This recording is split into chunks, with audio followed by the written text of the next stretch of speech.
Assalomu alaykum, qadrli Ziynat uy-joy savdo kuzatuvchilari.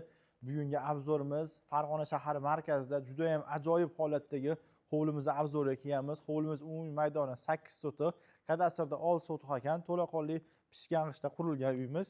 Xo'p, uyimizni qisqacha obzorini ko'ramiz. Vaqtdan yutish uchun. Xo'p, mana bu joyda birinchi mehmonxonamiz bor. Uyda umumiy ikkita mehmonxona bor. Xo'p, mana manzarali qilib zeleniy zonalar qilib qo'yishgan. Gaz, svet, suv, kanalizatsiyadan umuman muammosi yo'q.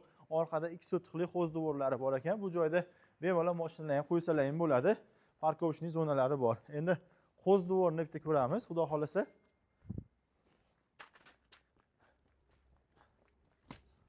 Hovuz devoriga o'tish ham juda ham akkuratniy holatda o'tiladi.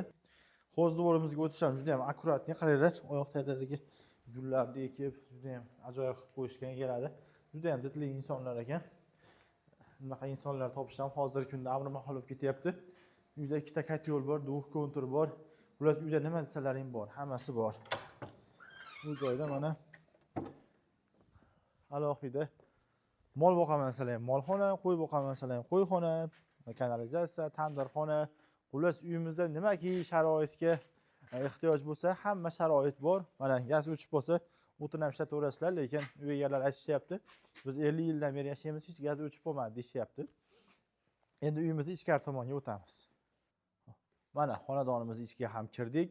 Xonadonimizga kirganimizda kattagina hol kutib oladi bizni. 6 ga 11 ko'rinishdagi patologiylar balandligini qarang. Uyga juda ham didli inson ekan. Nimaga deysizlarmi? Har bitta tomonga, turli tomonga porsche qo'ygan ekan. Buni sababi nimada aka desam, ukajon, kunduzi kuni svet ishlanmaydi. Sababi har tomondan yorug' tushib turadi. Oyoqdagi pollarga e'tibor beringlar. Rossiyskiy taxtadan qilingan ekan, shponniy deyilar ekan. Mana shu nimani o'zi konditsionerda o'zi bu butun uyni sovutar ekan. Kirganimizda mana oshxonamiz bor. Oshxonamiz ham o'zgacha did bilan shu mebellar jihozlangan, hamma narsamiz ko'z bilan ko'rgan hamma narsa qoladi. Xudo xolasa, uyimiz egalari shaxsiy buyumlarni olib chiqib ketishadi. Uyimiz duv konturni отопление orqali mana isitilyapti. Mana uyimizda bundan tashqari ikkita parovoy отопление ham bor. Xo'p, uyimiz 24 ga 7 kuzatuv ostida. Video naблюдениялар. Mana qaylar juda ham ajoyib. Patologiyada balandligi ham 7 metr. Kirganimizda bu joyimizda uyimiz juda ham issiq ekan. Farzandlarimizga birinchi yotoqxona, ya'ni bu qizlarimizning yotoqxonasi. Shaxsiy buyumlar chiqib ketadi. Aytib o'tilgandek, eshiklarni ham qaranglar, marg'ilonli ustalariga zakaz berib yasatishgan ekan uyimiz egalari. Xo'p, bu joyda o'g'il bolalarimiz uchun yotoqxona. Uyimiz egalari aytdiki, ukajonda remontga 7-8 yil bo'ldi dedi. O'shandan beri shu holatda turibdi degan qaylar, juda ham ajoyib holat. Xo'p, bu xonamiz bitta yotoqxona sifatida foydalansalar ham bo'ladi.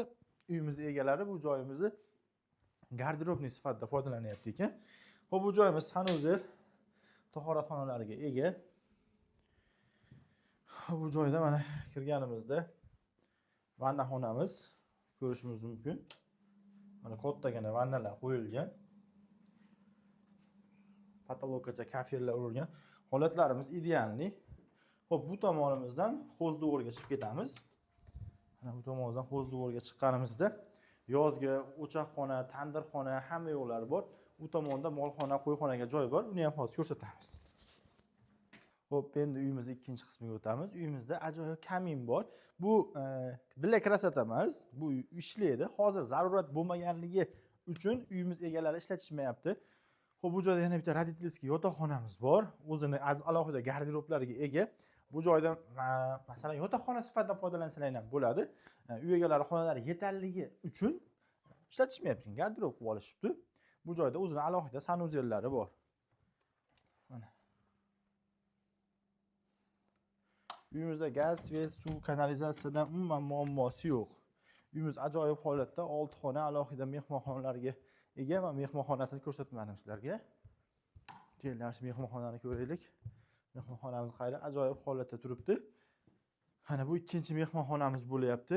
Mana hamma narsamiz qoladi. Shaxsiy buyumlar chiqib ketadi. Xo'p, uyimizning narxini egalari 250 ming dollarga berib olishadi. Ozmoz sunnatga kelishiladigan joyi bor. Quyidagi raqamlarga qo'ng'iroq qilsalaring, batafsil ma'lumot berib chiroyli narxda olib beramiz. Bu videoni o'zi uchun hovli oqtarib yurgan do'stingizga jo'natib qo'yish esdan chiqmasin. Like bosmagan omma qaranglar.